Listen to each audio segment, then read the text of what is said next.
The stallion bucked hard, nearly ripping the reins from Cullen McRae's grip. The sun had baked the dirt yard outside Crowley's outpost into something like iron. His boots crunched as he stepped down. The creak of his saddle followed him like a whisper. But the sound that made him freeze came from the left. Faint, almost like wind dragging a bone across gravel. A rasp. Water. He turned. She was staked like a wild animal, wrists bound high on a fence-post, legs folded under, mouth cracked and dusty. The girl barely looked alive. Her dress was torn, sleeves rolled up, red where rope had burned. Her lips moved again, but no sound came, just a look. Not fear, not shame, something closer to daring. "Jed?" Cullen called, eyes never leaving her. "What the hell's this?" Jed Crowley stepped out from the barn, wiping his hands on a rag already black with grease. "That." He grinned. "She's a contract worker." "Not yours, Cullen." Cullen walked slowly, boots thudding over dry earth. "That how you keep your help now?" "Tied up in broad daylight." "She's got a mouth," Jed said, "and a habit of running." Cullen crouched beside her. She didn't flinch, but her eyes scanned him. Hat to boots, pistol to belt, calculating. Her throat worked like she wanted to swallow words, but they stuck. Then she whispered, hoarse but sharp, "Take me instead." He blinked. "What?" Her voice cracked, but her stare didn't. "You need a horse." "I work harder. I don't break easy." "Take me?" Behind him, Jed laughed. "She's got a flair, I'll give her that." Cullen stood. His chest was hot. "Not from the sun. Show me her contract." Jed's grin slipped. "Don't insult me. I want to see what says this is legal." Jed chewed the inside of his cheek, then waved a hand toward the porch. "It's inside. You want it that bad? Come get it." Cullen followed, but not before glancing back. The girl's hands were bleeding. Inside the office, the air reeked of tobacco and sweat. Jed dug through a drawer, pulled out a folded paper and slammed it on the table. Signed by her daddy. Sold her passage west. I fed her. Clothed her. She owes me labor. Cullen read. The signature was smudged. No date, no witness. Ink too clean like it dried yesterday. She signed this. No need. She ain't got a name worth legal weight. Cullen folded the paper slow. "You got horses?" "Out back." "But that girl, she ain't for trade." "I'll take the stallion and the girl." Jed leaned in, breath sore. "You got cash for both." Cullen laid down 400s in coin and bills. "That buys out her paper." "And the horse?" Jed stared. "You're soft." "I sleep better that way." From the shadows near the stove, Ruthie Bell stirred a pot of beans. Her eyes met Cullen's for a breath.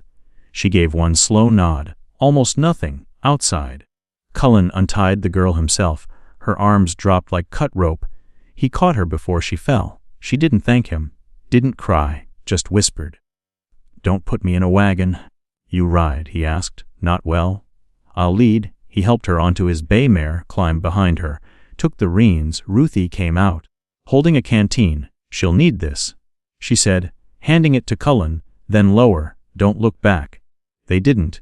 By the time the outpost disappeared behind dust, the girl still hadn't spoken. Her back was stiff, her hands bled into his coat. "You got a name?" Cullen asked. "I right. Mira. I'm Cullen." She didn't answer. Later, they made camp in a dry arroyo. He built a fire, handed her jerky. She chewed like it was leather. He didn't ask anything else until she looked up and said, "You think I'm yours now?" He shook his head. "No. You're free." She stared at the flames. "That's worse." She didn't explain. He didn't push. They ate in silence. Fire crackling at dawn, he found her washing her arms at the stream, sleeves rolled, face hard. "Why'd you pay for me?" she asked, not turning. Cullen hesitated. "Because if I hadn't, I'd never sleep again." She turned then. A cut near her collarbone caught the light, and just under it, something carved into her skin. Not a scar. A number, sharp, fresh, meant to last. He looked away. A gust of wind kicked ash into the morning sky. She caught him looking, pulled her collar back up. "Don't worry," she said flat. "That's not your name." They broke camp. Behind them, in the distant distance, a single rider crested the ridge, too far to make out. Still, Mira's grip on the saddle horn tightened. She whispered, almost to herself, "He's not done with me." They rode harder. "Take me instead," she'd said. Now the real cost was coming due. The horse snorted and shifted under Cullen as they approached the edge of his land. Mira sat behind him, silent, her weight light but unyielding. She hadn't asked where they were going. She hadn't asked anything. The wind kicked up dust across the low hills, dry brush whispered against their boots. The ranch house waited in the distance. Long porch, 2 chimneys, fences stretching like arms around the pasture, but Cullen's eyes weren't on home. They were fixed on the outpost behind them, even with miles between them. Something in his gut twisted like a rattler uncoiling. He glanced back. Mira was watching too. They reached the barn by mid-morning. Cullen slid down first and offered a hand. She didn't take it. Her ankles were raw from rope burn. And when she stepped down, she winced but said nothing.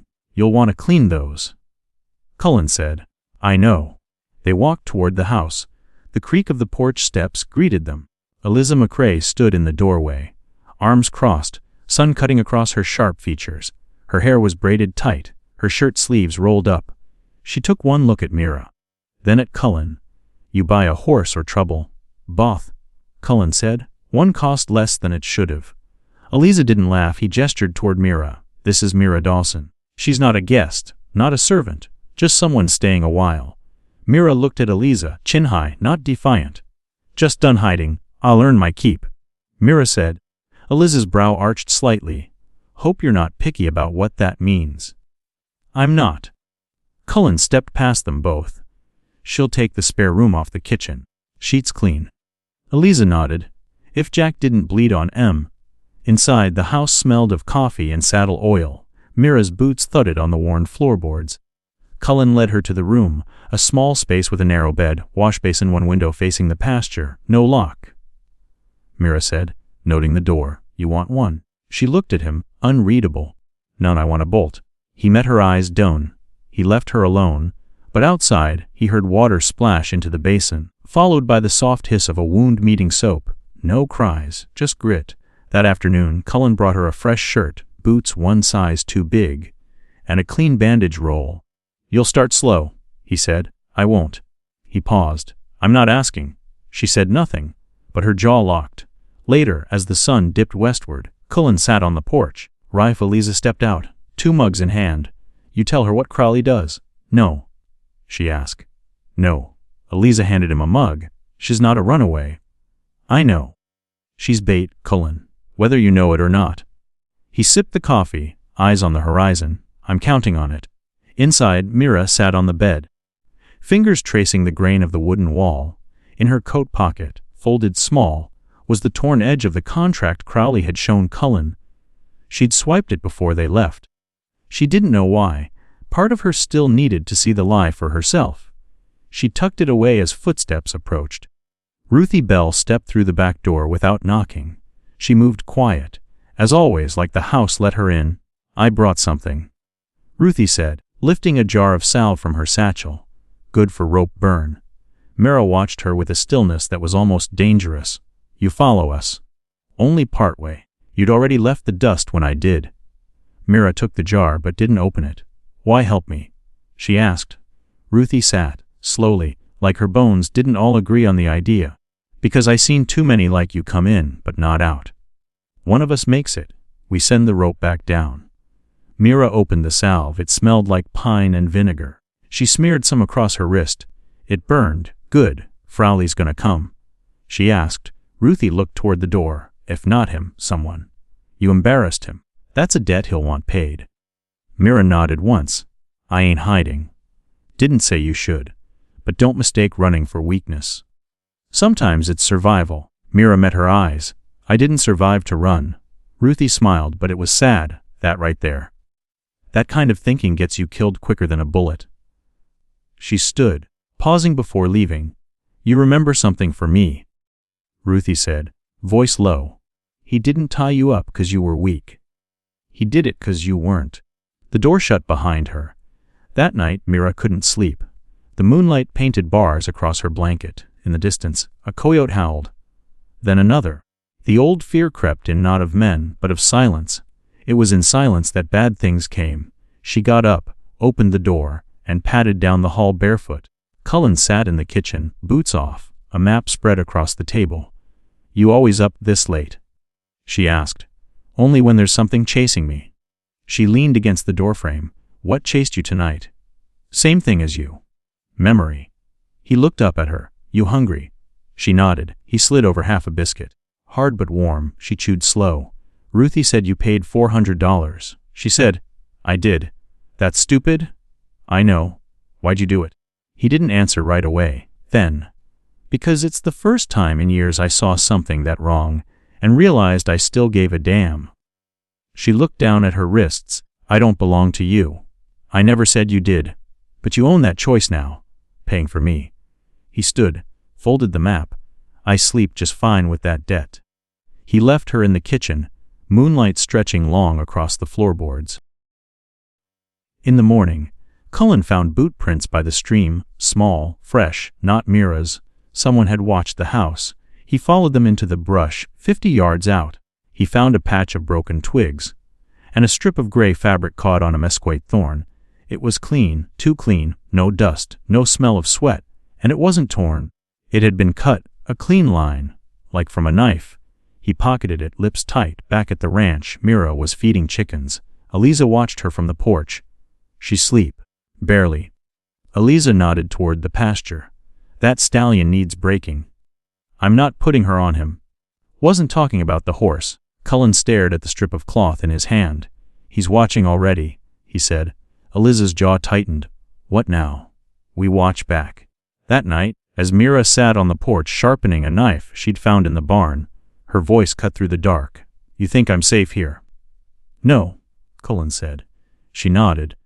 Like she expected that, thens. You think I'm strong enough? He didn't answer with words.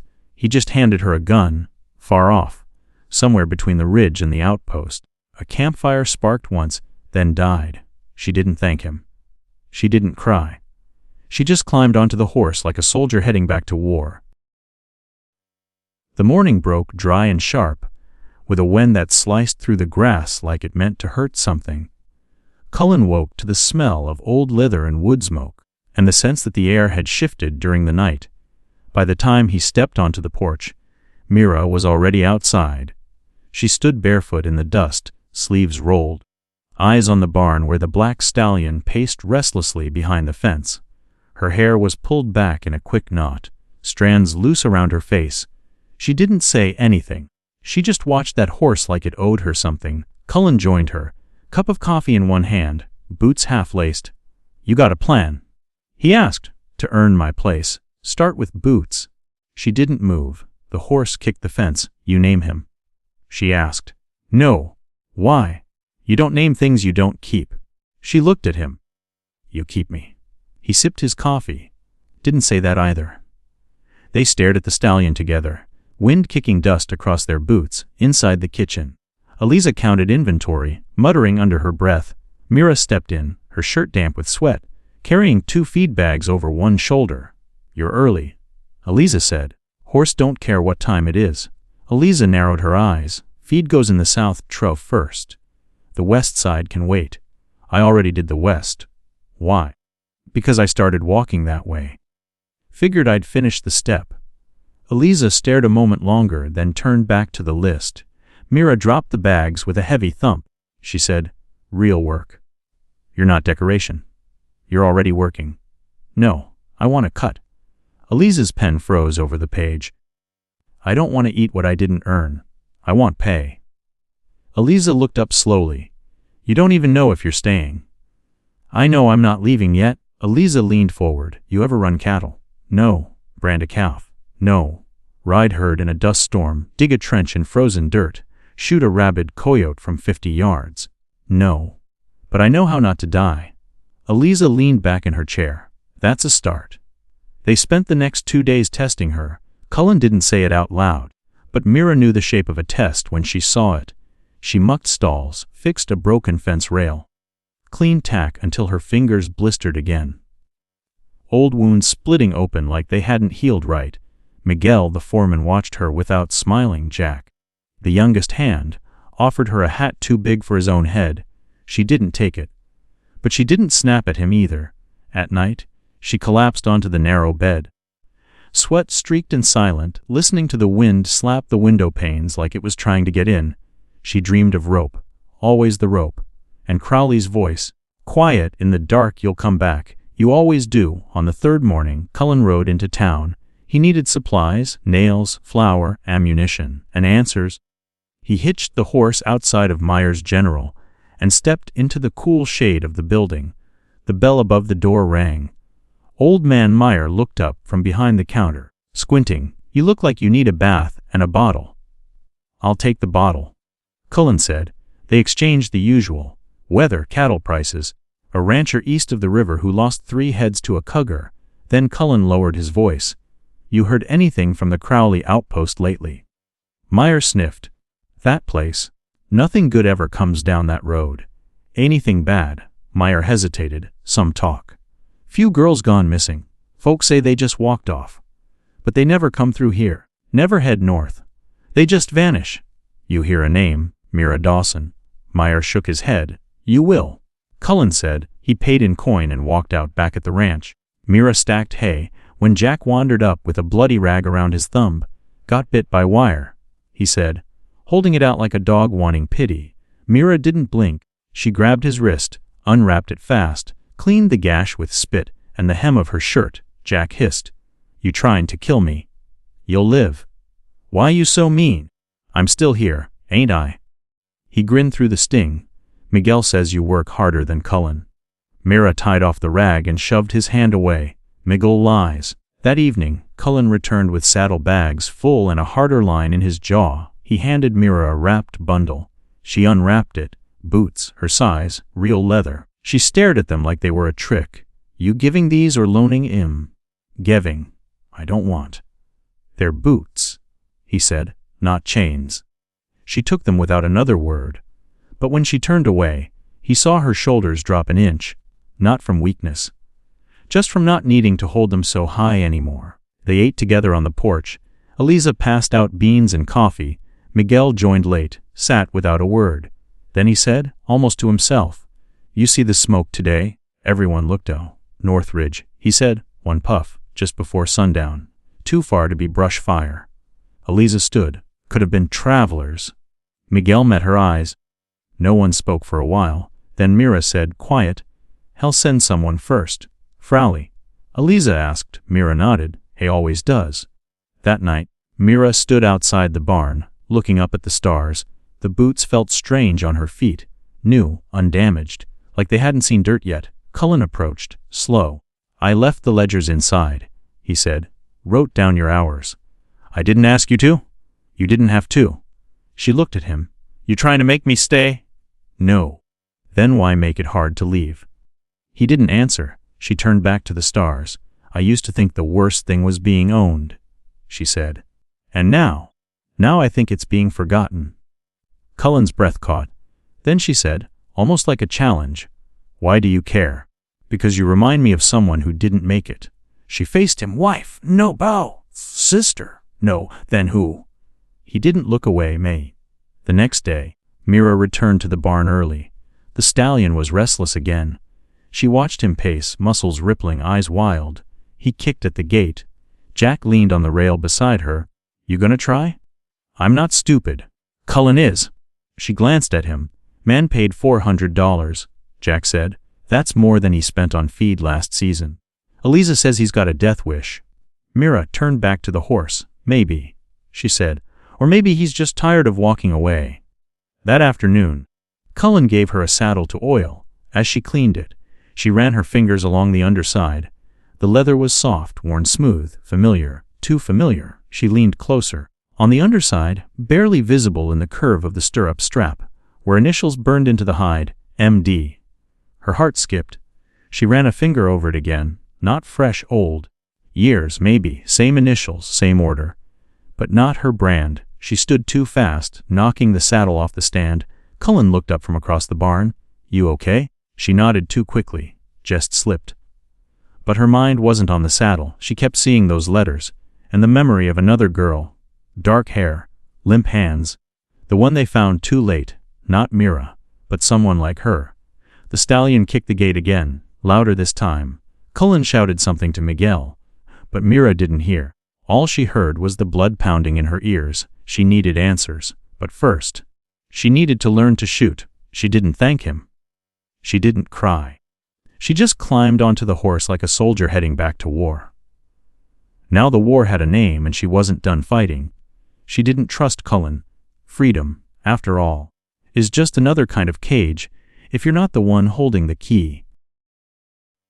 The first time Cullen handed her a rifle, Mira didn't take it. They stood in the dry gulch behind the barn, sun just starting to rise, casting everything in copper and bone, white shadow. The world smelled like dust and gun oil. His boots crunched as he stepped back, leaving the rifle resting across a saddle blanket laid on a hay bale. "Safety's off," he said, "loaded with buck rounds. Don't worry about hitting the target yet. Just feel the weight." Mira didn't move. Her hands stayed at her sides, fists half curled. "I said I wanted to work," she muttered. "I didn't say I wanted to kill." Cullen crossed his arms. "It ain't about killing." She looked at him, then eyes flat. "Then what is it?" "About not being the one begging." The silence that followed cut sharp. Cullen didn't push. He turned, picked up the rifle again, and fired at the hanging tin plate 50 yards out. The sound cracked across the canyon, echoed off stone. The plate spun on its wire. He set the rifle back down. "Any time." Then he walked away. She didn't touch the rifle that day, but she noticed things. The way Miguel checked the locks on the feed shed twice now. The way Eliza kept her shotgun closer to the kitchen door than the stove. The way Jack no longer wandered past the south fence line alone. No one said it out loud, but they all felt it. Something was coming that night. Cullen found her sitting outside the bunkhouse, elbows on knees, staring at the dirt. He didn't speak, just sat on the step beside her. After a while she said, "You ever shoot someone who didn't deserve it?" He thought about it. The fire popping inside the bunkhouse was the only sound. Once. She didn't ask for the story, and he didn't offer it. They just sat there until the coyotes started singing out by the ridge. The next morning, she picked up the rifle. Cullen was already there, sharpening a knife. Not looking surprised, she chambered around, heavy hands, eyes focused. He stepped aside, shoulder square, elbow in. "Let it kick." She raised it, braced, breathed, fired. The shot rang out clean. She missed. He didn't say a word. She reloaded, fired again, missed again. She swore under her breath. "Your stance is wrong," Cullen said. "Then show me." He walked over, stood behind her, not touching, just close enough that she could feel his breath when he spoke. "Plant your left foot deeper. You're leaning too far forward. You're trying to fight it. Let it move you. Move me. It'll never stop moving. You just learn how to come back." She gritted her teeth, reset her stance, fired. The plate clanged. She lowered the rifle, exhaled slowly. "That's better," Cullen said. "Teach me how to clean it," she replied. By midday, Mira had hit 5 of 7 rounds. Her shoulder ached, her jaw was tight, but her eyes had sharpened, not wild anymore, focused. When Jack wandered out and saw her reloading with calm precision, he whistled low. "Hell, I think I'm scared of you now." "You should be," she said, not smiling. In the barn that afternoon, Mira helped Eliza prep the gear for branding day. They worked in mostly silence until Eliza spoke. "You really learning to shoot?" "Am I not allowed?" "Didn't say that. Just wondering who taught you grit." Mira rubbed oil into a saddle strap. "I taught me." Eliza looked at her. "You scared?" "Every minute." "Good." That was the end of it. Later that week, the branding started. Hot irons, roaring calves, shouts echoing in the dust. Mira didn't flinch. She roped. Tag branded, hands fast, movements sharp. Miguel grunted in approval. Jack trailed her like a shadow, learning by watching. At dusk, as the dust settled and sweat cooled, Cullen rode in from the north field. He dismounted slow. Everyone went quiet. "Eliza," he said. She walked over. He spoke low, but Mira heard it anyway. "There's a rider. Camped up by Widow's Creek. Didn't move all day." Eliza stiffened, watching. "Feels like it." Mira stood beside the trough, dirt on her face, blood under her nails. She stepped forward. "Let me go see." Cullen turned. "No, I know how he works." She said. "I said no. You said I was free." "That don't mean I'm stupid." They stared each other down for a long moment. Then Cullen walked away without another word. That night, Mira didn't sleep. She stood by the window, watching the pasture. The wind pushed against the boards. The stars felt too sharp, too many. In the early hours, she walked out barefoot, rifle slung low, and sat on the porch steps. Cullen found her there, hours later. Can't sleep, no goo. He sat beside her. She turned to him. Tell me something true. He thought a moment. I almost left that day, he said, at the outpost. I had my hand on the stallion's reins. I almost rode off. Why didn't you? You looked at me. She didn't say anything for a while, then. For seeing me. He nodded. Me too. They sat in silence. Then she asked, You got a real family? No, just Eliza. She ever hate you for what you used to be? Every day. She stays anyway. He looked at her. So do you. Later, Myra went to the barn to fetch water and saw a strip of cloth tied to the fence post. It was gray, frayed, new, no footprints, just the cloth. She pulled it free. Inside the knot was a coin, Mexican silver, stamped with a cross. She didn't say a word. But that night, she slept with the rifle beside her pillow. By the next morning, everything felt sharper, tighter. Even the chickens were quieter. She found Cullen by the well, loading supplies into a crate. Ruthie's sending word. He said, There's movement south. Crowley's setting up something bigger. Could be trafficking. Could be more. Then we end it. Mira said. He looked up. You volunteering. Someone has too. Cullen closed the crate. You'll stay if I ask. I won't. He nodded once like he already knew. You're not who you were in that yard, he said. No. She agreed, but I remember her. I carry her. He passed her a fresh cartridge belt. She slung it over her shoulder. Then she asked, You think it makes a difference? What we're doing? I don't know, he said, but I sleep better trying. Later, as she sat on the porch cleaning the rifle again, Jack passed her a biscuit, then hesitated. Miss Mira, he said, you ever think about staying, like not just working? Really staying? She paused, then answered gently. I don't stay anywhere I'm not seen. He nodded like he understood, even if he didn't. As he walked away, she looked out toward the horizon, toward Widow's Creek, toward the fire that hadn't been there the night before. She tightened the sling on the rifle and whispered, mostly to herself. For the first time in 3 years, she fell asleep without planning how to escape. But tomorrow, she'd start planning how to fight. The morning came with smoke on the horizon, thin, pale gray, rising in a straight line, too clean for a brush fire, too small for a campfire. Myra spotted it first from the bluff above the ranch. She'd been up before the others, rifle across her lap, watching the edge of the world grow teeth. When Cullen rode up behind her, she didn't turn. It's him, she said flatly. Cullen said nothing for a long moment, then You sure? No one else makes fire like that. Cullen dismounted, let his boots settle into the rock beside hers. That's Widow's Creek, he muttered. He's closer than I figured. Mira nodded. He's waiting for something. Or someone. She turned to him, hair whipping across her face in the wind. You want to stop this before it hits the house? We have to move first. Cullen looked past the smoke. You know what that means.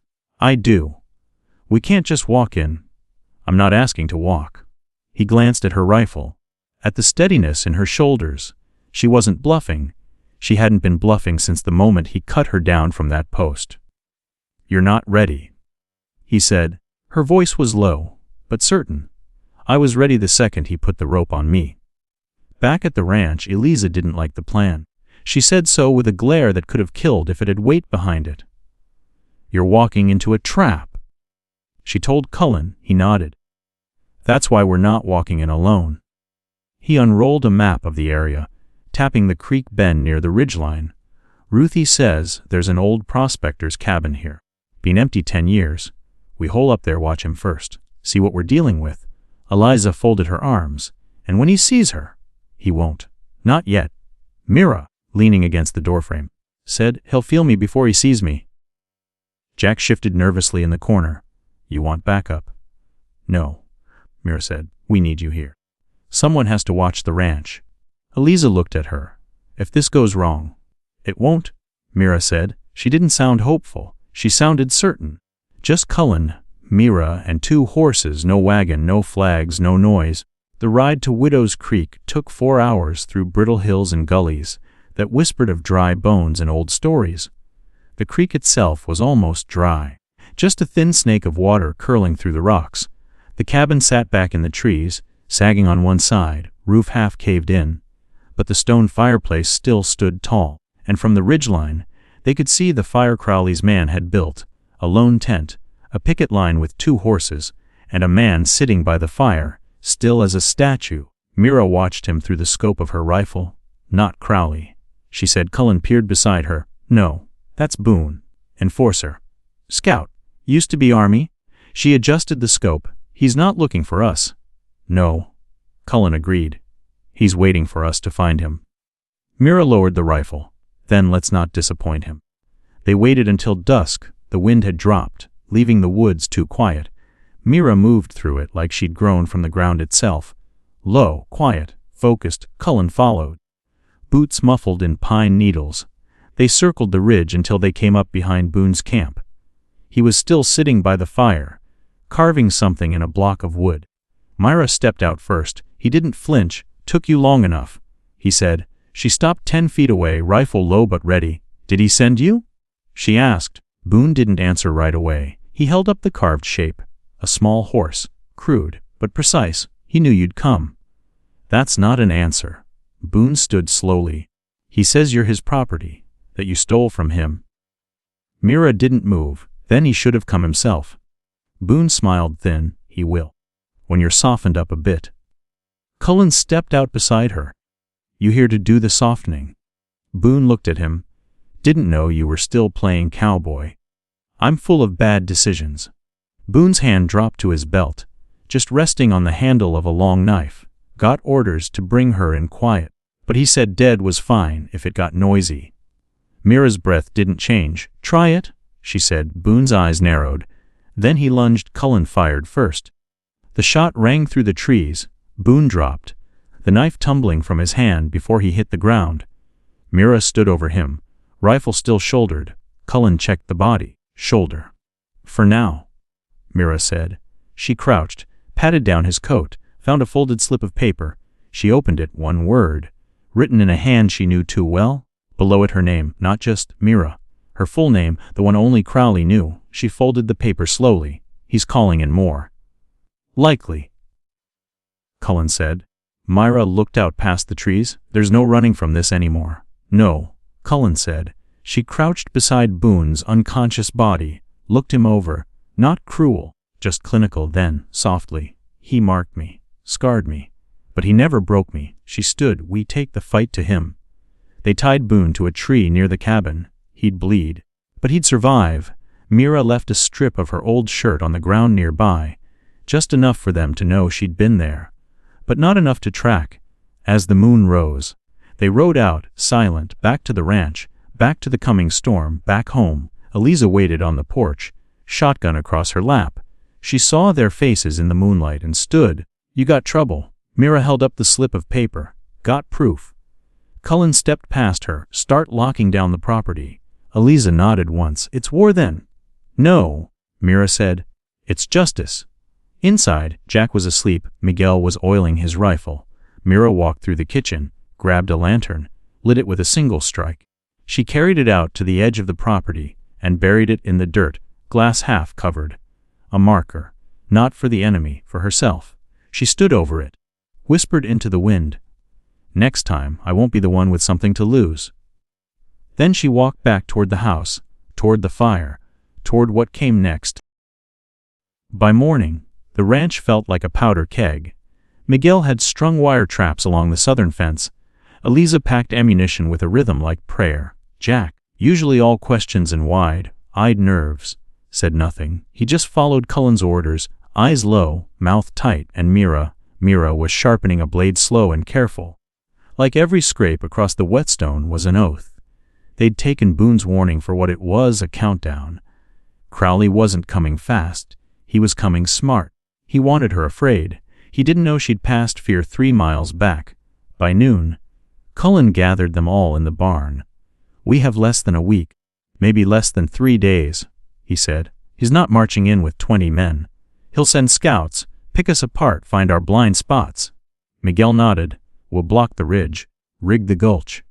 But if they come straight up the main trail? They won't. "Cut in, Frowley wants a show. He wants me back his way. Rope around my neck, quiet and easy. He won't risk spooking the herd." Jack swallowed. "What do we do then?" Cullen looked at Mira. "We'll give him a reason to be scared first." They rode that night, just her and Cullen, no lights, no noise. Their target was a supply route Crowley had used before. A hidden mule path along the eastern basin, used to move goods between outposts. If they could sabotage it, slow down whatever shipment was heading Crowley's way, it would force him to adjust, force him into a choice. And choices were where mistakes were made. They reached the pass just after midnight. The path was narrow, hemmed in by high rock walls, easy to trap, easy to ambush. Cullen slid off his horse. "You know how to cut a trail. I know how to cut a man." He almost smiled. They set the charges. Old dynamite sticks Cullen had stored from a mining job gone sideways years ago. Mira laid trip wire with hands steadier than his. She didn't talk much anymore. Didn't need to. Every movement was fluent, clean, precise. But when they finished and Cullen sat back against a boulder, Mira stayed on her feet, eyes on the moon. She said. Cullen didn't answer. "He had a girl once," she said quietly, "a girl who spoke out. Not tried to run, just said no." "What happened?" Cullen looked up. "He made her watch what?" he asked. But Mira just shook her head. "I remember her face more than mine." They stayed till dawn, then headed back. The trail was ready. Now all they could do was wait. 3 days passed, no riders, no scouts, just stillness. The kind of stillness you only get before something truly awful. Then, just before dusk on the third day, Jack spotted a figure on the horizon, riding slow, deliberate. Cullen grabbed the scope, glass steady in his hands. "One man," he muttered, "no gun drawn. No flag." Mira was already moving when the rider reached the gate. Cullen and Miguel met him. He wore a duster caked in road dust, hat low, beard unkempt, and tied to his saddle horn was a small bundle, blood-stained. "Name's Harlan." The man said, "Frowley sent me." Miguel kept his hand on his holster. "Don't speak unless you're answering." Cullen said, "What's in the cloth?" "Message." Cullen untied it. Inside was a woman's braid, dark hair, roughly chopped. Mira stepped forward, her voice cracked the air. "Whose is it?" The rider looked at her. "Don't know her name. Just that she tried to run last month. Crowley found her yesterday." Mira didn't blink. Cullen said, "What's the message?" The rider recited it from memory. He says, "Trade her peace for your place. Or I'll make an example out of every girl between here and the river." Mira stared at the braid. Her knuckles whitened. Then she turned and walked away, said nothing. Didn't stop until she was inside the barn, alone. Cullen found her minutes later. She was sitting in the corner, shoulders shaking. But not crying. She was holding something in her lap, the strip of cloth Boone had left. The silver coin. She looked up as Cullen approached. "I know what he's doing," she said. "He's trying to make me afraid of myself again. Trying to make me feel responsible. You're not. I know that. I know that in my hand." She looked down at her hands. "But I still feel it. In here." Cullen sat beside her. "When I was in the war," he said, "there was a boy in my unit who froze up when the shooting started. First time out, just locked. What happened? He lived, but he never forgave himself. Not even once. Did you?" Cullen didn't answer. "I'm not that girl anymore." Mira whispered, "I know. But if I go back, even for 1 second, I won't come out again." "You're not going back." She looked at him. "Then we need to end it. Not slow it down. End it." Cullen nodded slowly. "Well, will." That night, the rider left. He carried nothing with him. Not the braid, not forgiveness, just a warning he didn't understand. By morning, the trap on the mule path had been triggered. They heard the explosion from miles away. Cullen rode out to confirm. 3 mules dead, 1 cart overturned. No survivors. But in the wreckage, among burned saddlebags and shattered crates, he found something that didn't belong. A book, bound in black leather, smelled of oil and blood. He flipped through it, names, dates, prices, girls. At the back, Mira Dawson, crossed out in red, underneath, in rough handwriting, "To be reclaimed." Cullen stuffed the book in his coat and rode back. When he handed it to Mira, she didn't speak for a full minute. Then she asked, "Was her name in there?" Cullen knew who she meant. He checked, flipped pages, stopped. He nodded once, and Mira said, almost too quiet to hear, "Then we end it for her too," and she began to load her rifle. It rained that night, not hard, but steady, just enough to turn the dust to paste and smear the stars out of the sky. It soaked into the porch wood, ran in thin lines down the saddle leather, whispered across the roof like a secret trying not to be heard. Inside the ranch house, no one slept. Mira sat at the table with the ledger open, the black book beside it. Cullen stood across from her, one hand braced on the edge of the table like he was holding the room together. 68 names, she said. Her voice was flat, most marked with prices. 8 crossed out, 3 listed as in training. Cullen didn't blink. She pointed to a name halfway down the second page. This one, Anna Chavez. 15 years old, sold twice in a month. He reached out, closed the book. "We're not fixing the world tonight," he said. "We're stopping Crowley." "Same thing." Cullen exhaled through his nose. "You sure you're ready for this?" "You've seen me shoot." "I'm not talking about that." Mira looked him straight in the eye. "Yes, I'm ready." He believed her. But that didn't mean he liked it. The next morning, Miguel scouted the northern ridge. He came back with a fresh wound on his thigh. Clean slice, not deep. But more importantly, with news. Tow riders. They weren't hunting game. They were planting signals. They saw me, but didn't chase. Cullen patched him up in silence. Eliza sat on the porch cleaning her double barrel. He's marking the trail. Getting ready to move. Jack stood by the barn chewing the inside of his cheek. "So what do we do?" Mira stepped up beside Cullen. "We give them something to chase." Jack blinked. "You mean bait?" She nodded. "They want me back so bad. Let's make them come get me." "No," Cullen said sharply. "We don't risk you like that. I'm not asking permission." "Yes, you are." Their eyes locked. Eliza broke the silence. "You do this, you better have a plan." "I do," Mira said. "We use the ghost path." Cullen's brow furrowed. "The old smuggler trail. That thing hasn't been cleared in years." "All the better. They won't expect it. I ride ahead fast and loud. Leave tracks, make noise. Miguel and Jack loop south, cover the rear. You cut them off at the bottleneck near the basin. If they follow me, and they will, we hit them from both sides." Cullen ran a hand through his hair. "You ride alone, you could die." Mira's voice didn't waver. "I already did." They set out at first light. Mira rode the black stallion. It wasn't fully broken, not really, but it obeyed her now. They shared something. Rage, maybe, or scars. She wore no cloak, no disguise. She wanted to be seen, and she was. The first shot came just after noon, whistling past her left shoulder and slamming into a mesquite trunk. She ducked low, urged the stallion forward. Another shot missed again. Then hoofbeats, 2 behind her, fast. She pulled the stallion wide, toward the canyon mouth. The trap had to spring exactly where they wanted. She reached the narrow pass at full gallop, dust and sweat in her eyes. Her shoulder burned from the rifle slung tight against her back. Then gunfire, not at her, from the ridge. Cullen, Miguel. The ambush worked. Mira wheeled the horse and slid down, boots hitting dirt hard. She drew fast, fired into the dust where the riders had been. One fell. The other turned and tried to flee.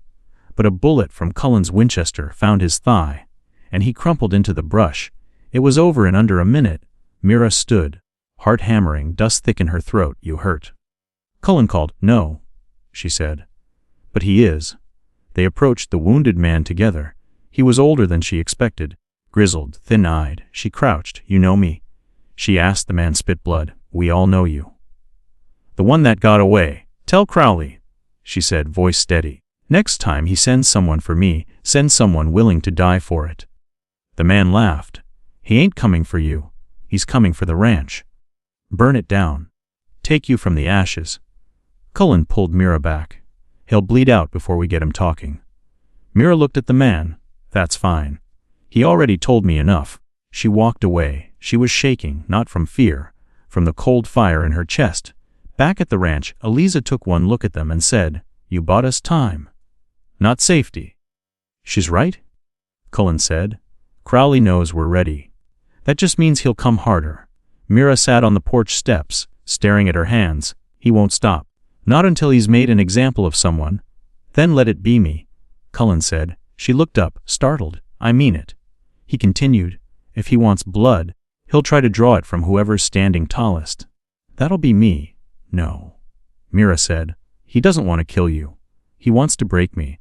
She stood, walked inside, lit the lantern, opened the black book again, started reading the names aloud, each one like a nail. Ana Chavez, Clara Voss, Ruth Delgado, and then, Delilah. Her voice cracked on that one. Eliza stepped behind her. You knew her. She was my sister, not by blood. By pain. She stared down at the name. Frowley made her choose. Who'd get fed? Who'd get hit? She closed the book. This ends. Here, now. That night, Cullen sat alone under the stars. Mira joined him without speaking. They sat in silence for a long time. Then she asked, Do you think I'm ready for what's coming? Cullen didn't look at her. Doesn't matter what I think. But do you? He turned, met her eyes. I think you were born ready. You just didn't know it yet. She nodded, then said the words she hadn't let herself say aloud until now. I'm going back to face him. Not as a prisoner. Not as a warning. As the end of the story. And the next day, she would ride toward that ending. The wind shifted just after dawn. Mira felt it before she saw anything. The air went dry in her mouth. The horses near the pen began to pace. And then came the sound. Faint, distant, but unmistakable. Boots, lots of them, crunching over gravel and dry brush. Cullen stood by the corral, a single glove hanging from his belt, the other gripping the rifle so tight his knuckles showed white. How many? Eliza asked, already loading shells into her shotgun. Too many, Cullen said. Could be 6. Could be 16. They come through the gully. No, Mira said. They're trying to flush us out. Come in clean. Straight down the center. She was standing still, arms loose at her sides, calm, but in that way a storm calms before it slams into the earth. Jack peeked from behind the barn door. What do?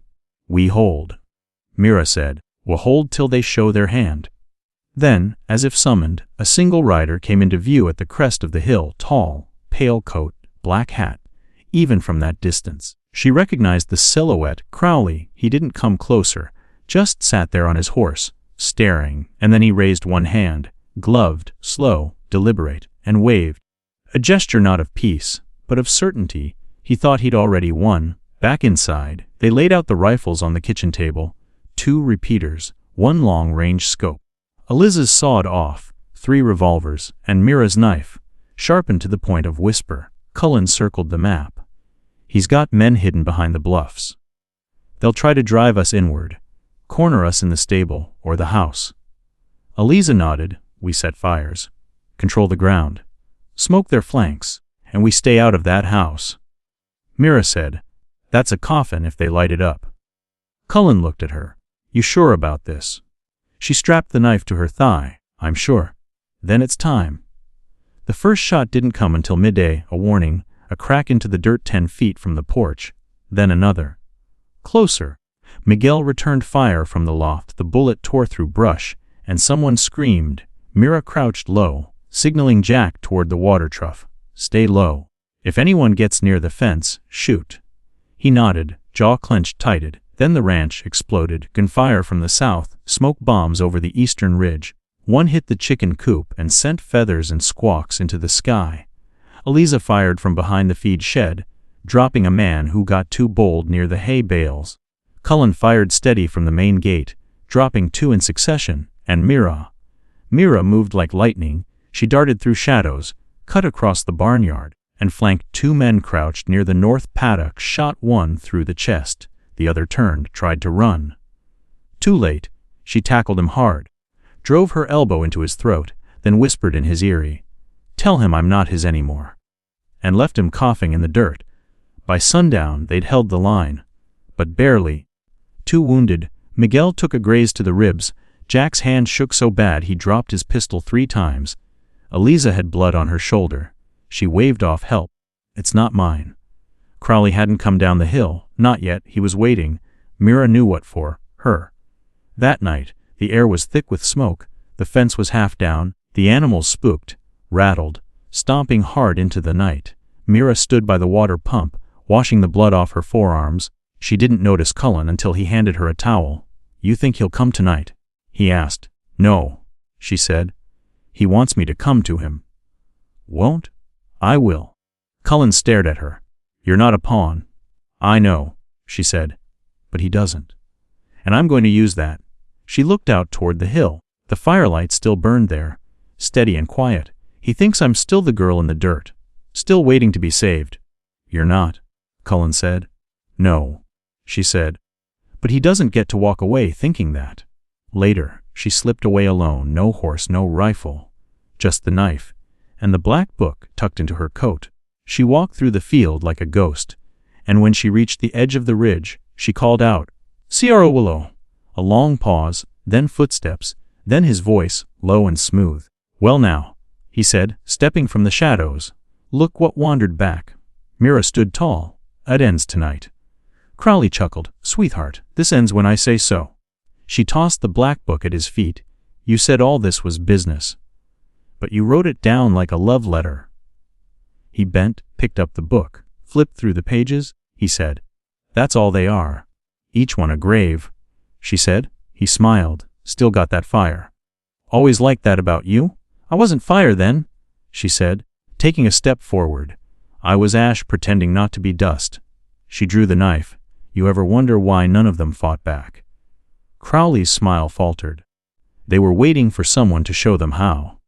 Then Cullen stepped out from the trees behind him, rifle raised. Crowley turned, just in time to see Eliza flanking him from the side. They weren't alone. They never had been. Mira stepped closer. I didn't come to beg, she said. I came to bury. You taught me what fear looks like. Now let me teach you what it feels like. And Crowley finally understood. He wasn't the hunter anymore. He was the one being counted down. Crowley didn't run. He didn't flinch, didn't beg.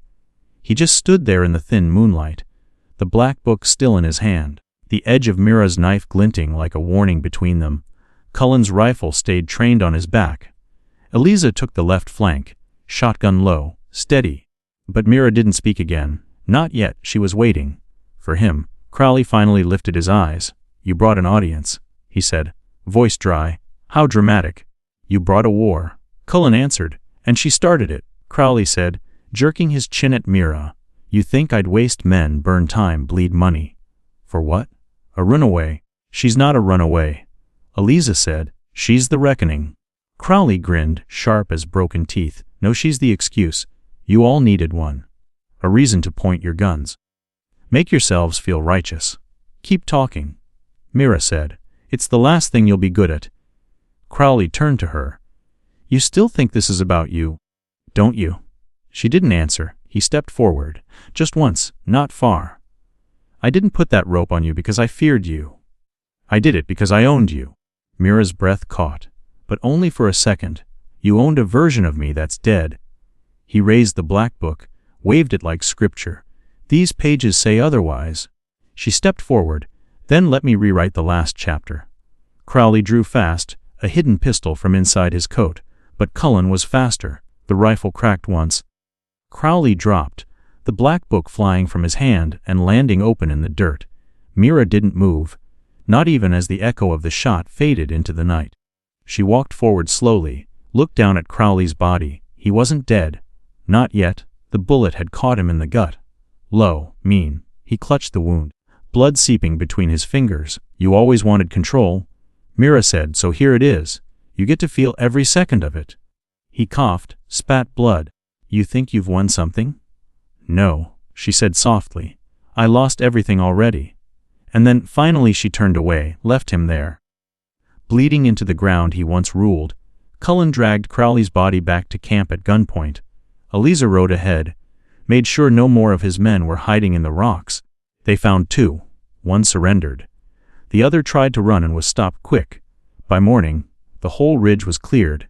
Miguel and Jack arrived with the wagon. Mira didn't speak much, just help bind wounds and bury the dead. Crowley was locked in the storage barn, too weak to move. They gave him water, barely. Mira stood at the door for a long time that evening, staring at the boards. She could hear him breathing inside, ragged wet. I don't want him dead yet, she told Cullen. Cullen studied her. What do you want? I want him to know he didn't win. That night, they opened the black book again. sat around the kitchen table, names echoing off the old walls. Each page was a testimony, each mark a scar. They spent hours copying the records into new ledgers, preparing them to send east. To towns with judges who hadn't been bought, to women's groups, to church leaders, to the newspapers. Crowley's crimes weren't just violence. They were business, and the only way to break him fully was to burn the whole system he'd built. The next morning, Mira went into the barn. Crowley looked worse, pale, swollen, but his eyes were still sharp. "You come to finish it." He rasped. "No," she said. "I came to show you something." She tossed a bundle onto the floor beside him. He squinted. "Papers, copies of the ledger, letters, affidavits. I'm sending this out today," she said. "Everything you ever did, everyone you ever bought, sold. Hurt. It's not just you anymore." He didn't say a word. She crouched, looked him in the eye. "You wanted me in a cage, but I learned how to build keys." He smiled faintly. "You'll still carry me, inside. That's what men like me do." "Not forever," she said. "Just long enough to burn every trace of you from this earth." She stood, walked out, never looked back. They let the law handle the rest, took Crowley in a wagon under guard to the next county over. Eliza and Cullen rode with him, Miguel too. Mira stayed behind. She had work to do. She wrote every name by hand, every girl she remembered, not just from the book, but the ones who never made it that far. She lit a candle for each one, burned them on the hilltop, one by one, ashes in the wind, and as the last flame flickered out, she whispered, "Your names are free now. Mine too." That night, Cullen returned. Crowley was behind bars for now, the court date set, the papers already in motion. Mira met him on the porch. "How'd he look?" she asked. "Smaller," Cullen said. "Meaner. Like something that finally knows it's going to die." She nodded. He looked at her. "And you?" She didn't answer right away, but when she did, her voice was quiet. "I'm not done." He tilted his head. "With what?" "With the others. The buyers. The sellers." Crowley was the head. "There's a whole damn body behind him." Cullen watched her carefully. "You planning to hunt them all?" "No," she said.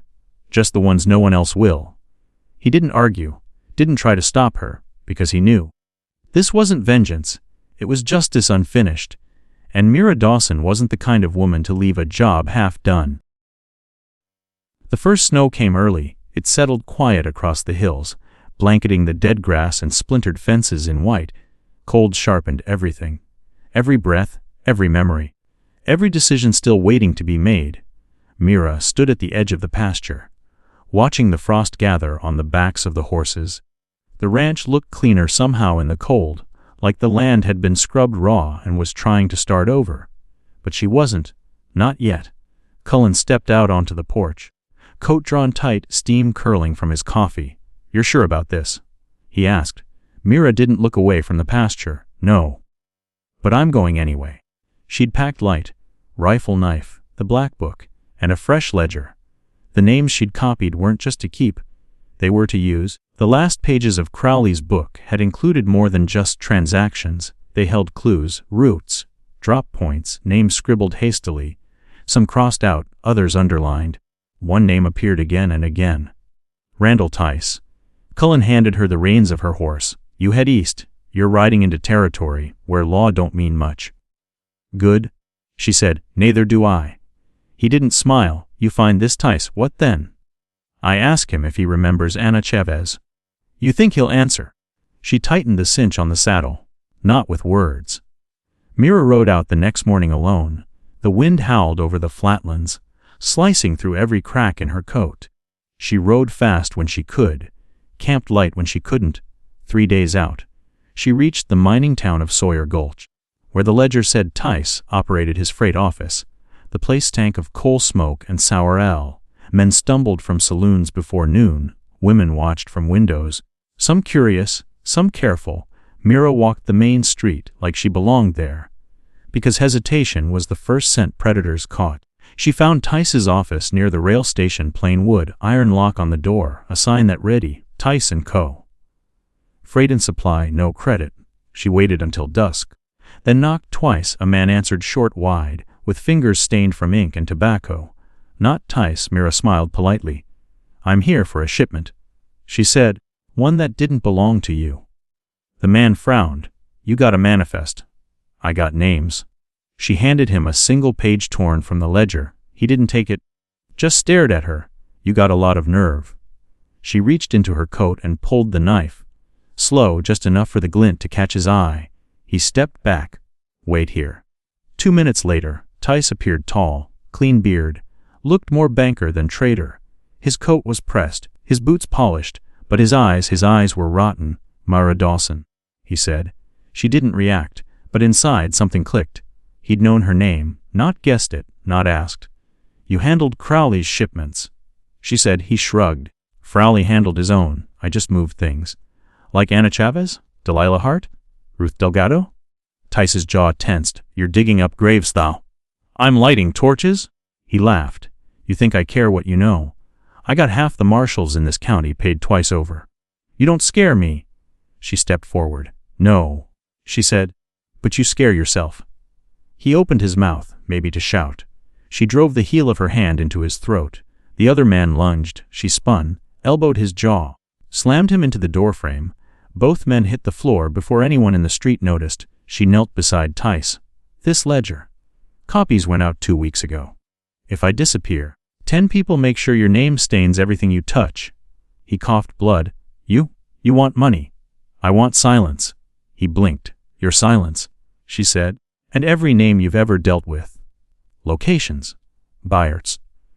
You're bluffing. She showed him the silver coin, the one Boone left her, the one Crowley had once marked as her value. I came from nothing. I already lived through hell. You think you scare me. He looked away. Get me a pen. He rasped. By nightfall, she had 3 new names. One was a saloon owner in Breckenridge who ran girls through upstairs rooms. One was a banker in Dust Falls who laundered freight money. The last was a preacher, name underlined twice. She rode out the next morning. Didn't sleep much. The road ahead was ugly. But it was hers now. 5 days later, she returned to the ranch. Cullen met her at the gate, his face grim. Marshall came through yesterday, he said. Crowley's trial's been delayed. Judge went missing on the way in. Mira dismounted. Missing how? Wagon found overturned near Split Canyon. No body. Eliza. She's with Jack. Took off this morning toward the river towns. They're chasing rumors. Mira nodded. I'm going after the judge. Cullen stepped in her path. You've been riding 10 days. You need rest. No, she said. I need truth. He didn't stop her again, but his voice followed her as she packed. You said you wanted justice. But justice takes pieces. What are you willing to lose? She didn't answer, because she already knew. Everything, if that's what it took. The wagon hadn't overturned on its own. That was clear the moment Mira reached Split Canyon. The tracks told a story. One not meant to be read by anyone who hadn't grown up surviving. But Mira had. The wheel ruts ran clean until a sudden curve, where they veered unnaturally hard left. No mudslide, no washout, no stray rock. Just something. Someone. Forcing it off the trail, she crouched low in the dust. Examined the pattern. Multiple boot prints. Heavy, some dragging, one set circled back. Whoever had done this hadn't rushed. They'd planned for time. She followed the trail down into the rocks, boots silent against the sandstone. The light was thinning fast, bleeding gold into shadows. Coyotes howled in the distance, far enough not to matter, yet, an hour in, she found blood, a splash on a thorn bush, then droplets, then a hat, fine felt, with the kind of ribbon only a traveling judge would wear. It lay beside a crushed branch, not torn by fall, cut. She reached for her rifle ahead. The trail dipped into a narrow gulch, just wide enough for a man to walk, just steep enough to trap him if ambushed. She stayed above it, circling along the high ridge, careful with each step. That's when she saw the fire, low, shielded by rocks, not meant for warmth, just light enough to see by, and beside it, 2 men, one tall, with the kind of back that carried a badge once and sold it later. The other older, slumped against a tree, arms bound, mouth gagged. The judge alive. Mira lay flat and watched. The tall one stirred the fire with a stick. How long you figure before they notice the trial's not happening? He said, voice thick with chew. His partner, a short man with sunburned cheeks and eyes like chipped ice, shrugged. Long enough. By then, Tice's folks'll push a new deal through. Clean slate. No testimony, no names, Damn shame, the tall one said. Almost feel bad for that Dawson girl. Thought she was gonna fix something. The short one spit. Can't fix what was never broken. This land's always been bought. Mira backed away slow, heart hammering. They were working for Tice, and Tice was still pulling strings. Even after naming names, that ledger hadn't been his last hand. She circled south, flanked wide, got within 30 yards of camp. She could take the tall one clean, maybe even scare the short one off. But she had one shot, and no backup. She waited, watched. Then the short one wandered toward the brush to piss. She moved then, fast, silent, knife first.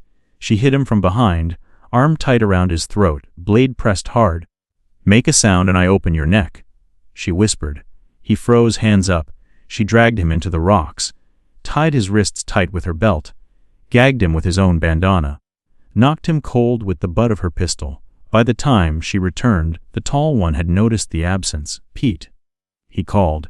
Mira stepped into the firelight. Pete's taking a nap, she said. He reached for his gun too late. She fired once. Center mass. He dropped like a broken signpost. The judge gasped against his gag. She moved quick, untied him, helped him sit up. Easy, she said. You hurt.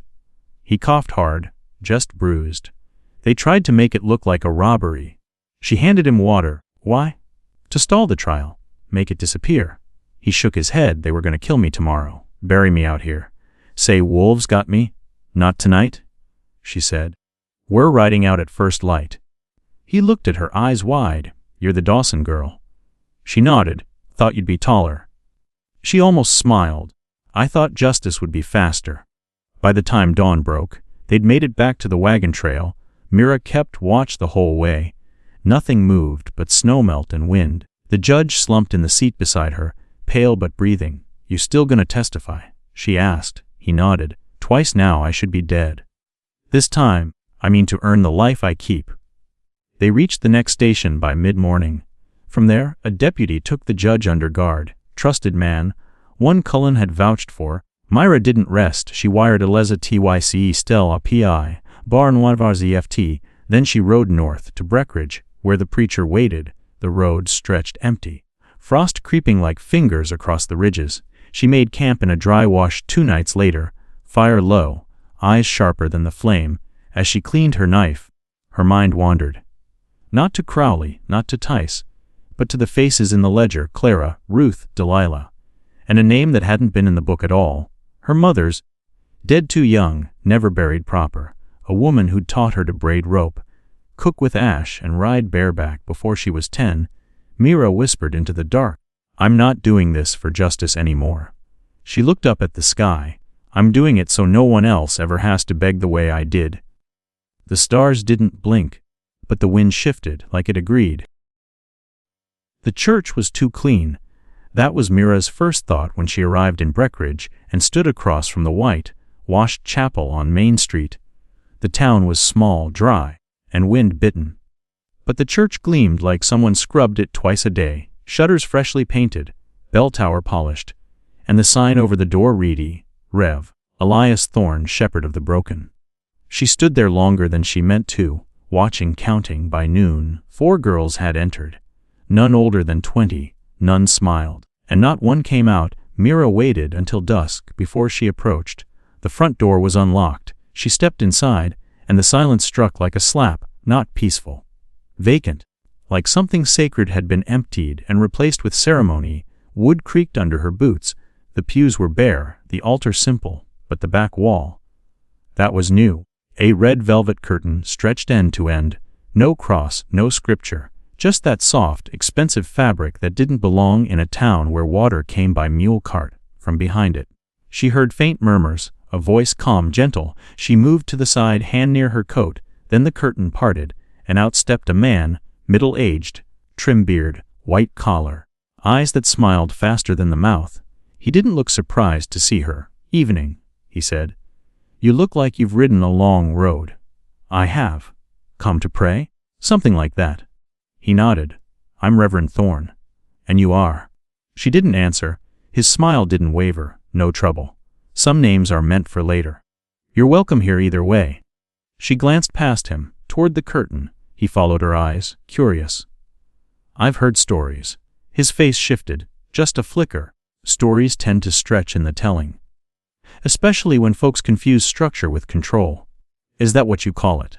I call it care, he said, stepping closer. Young women come here lost, hungry, frightened. I offer them shelter. Peace. A way forward. Behind a curtain, some wounds need privacy to heal. Her hand moved closer to her coat. And some wounds are the ones you give. The smile finally broke. He sighed. You've been talking to Randall Tice. Among others. Well, then. He folded his hands. Let's not pretend. You've come to judge me. I've come to stop you. He nodded slowly. They always send someone eventually. Usually a man, angry loud. You're a better choice. Less blood, I hope. She stepped forward. I'm not here for peace. He moved fast, hand to his waist. Silver flash. But she was faster. She grabbed his wrist, twisted hard, slammed his elbow against the altar rail.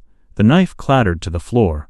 He cried out, dropped to one knee. Behind them a door opened. A girl, young, dark hair, blank eyes. Mira turned. It's okay, she said gently. You can go. The girl didn't move. Reverend Thorne laughed through the pain. She won't. Not unless I say so. Mira knelt beside him.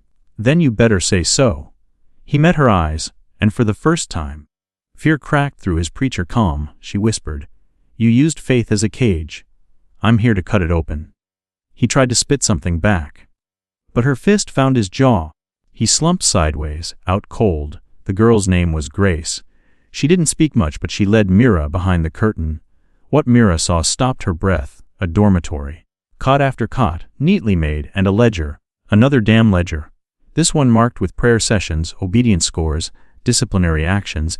Each girl had a number, not a name. Grace pointed to the bottom of the chart. A symbol, a red triangle over an eye. Mira knew it. It had been on the edge of Crowley's ledgers too. Thorne hadn't been a preacher. He'd been a recruiter. They freed 6 girls that night. 3 refused to speak.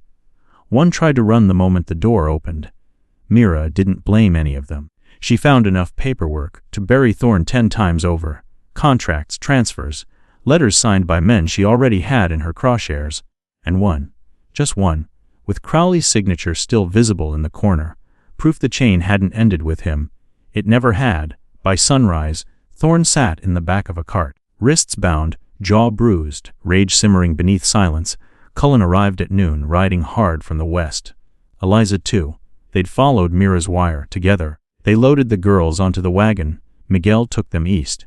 Toward safety, toward names that could be trusted now, toward home, whatever that meant now.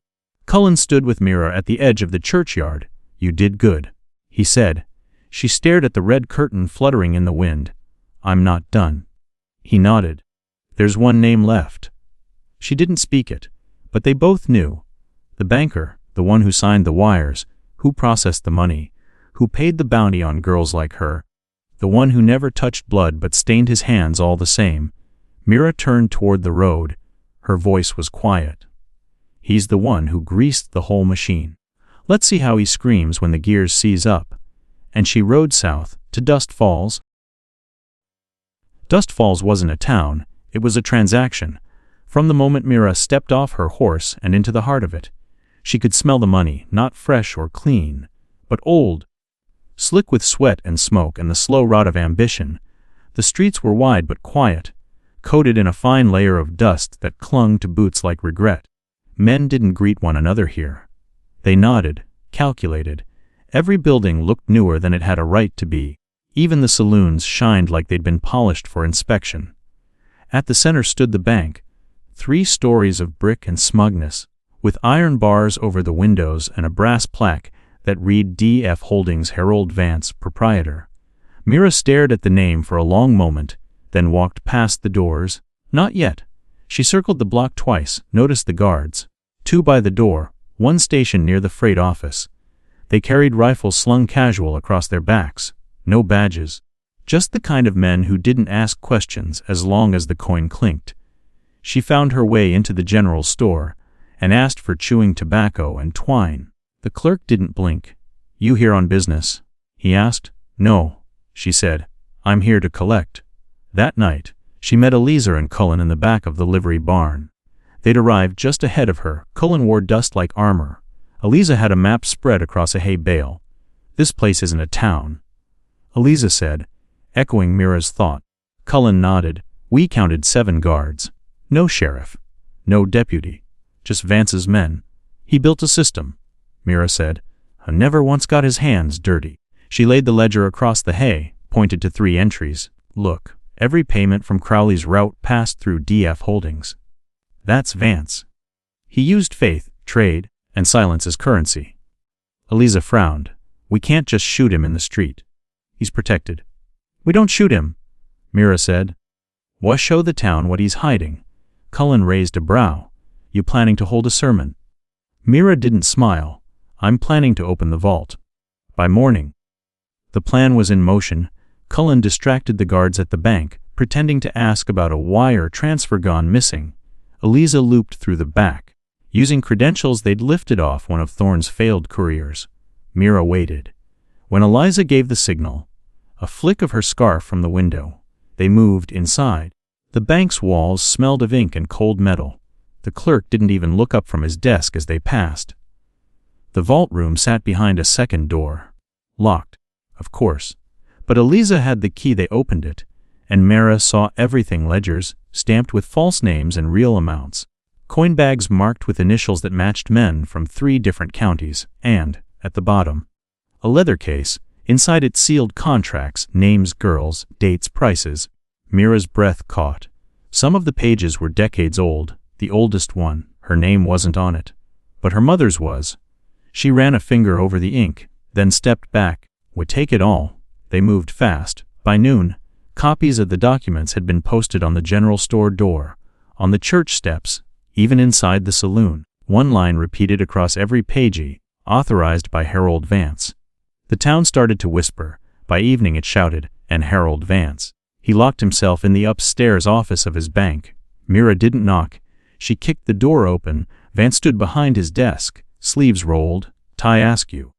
He looked more tired than wicked. But Mira knew better. Some evil didn't look like a monster. It looked like a man who got used to saying, "It's just business." "You," he said, eyes narrowing. "I knew someone would come. You didn't know me. I know your type. Screaming about justice. Carrying the pain of the world like it makes you holy." She stepped closer. "I'm not holy," she said. "I'm the invoice." He laughed, short, sharp. "You think exposing me will change anything? There's another banker behind me. Another buyer. Another preacher. You burn me down, and they build it again." She nodded. "Then I'll burn them too." He moved for the pistol under his desk. Mira fired first, not to kill. The bullet hit the wood inches from his hand. He froze. She walked around the desk, picked up the pistol, and emptied it before tossing it into the corner. "You'll stand trial," she said. "You'll see your name smeared on every page." "And if I don't?" he asked. Mira leaned close. "Then I'll make sure the dust remembers you as a man who begged." By the next morning, Vance was in chains. The town, once silent, spoke loudly now. Old debts called in, survivors stepping forward. Stories once buried now shouted in the streets. And Mira, she didn't wait for thanks. She rode out before dawn. The sky still blue, black over the horizon. Cullen caught up with her near the edge of town. "You could stay," he said. "I can't." "You sure?" "No," she said, smiling faintly. "But I'm going anyway." He nodded. "Where to next?" She looked east. "There's a girl in New Haven who sent a letter no one answered. A name I haven't crossed off yet." Cullen tilted his head. "And after her?" She didn't answer, just tapped the ledger at her side. Only 3 names left, 3 names, and one truth that kept echoing in her chest. She was no longer running from the past. She was riding straight into it.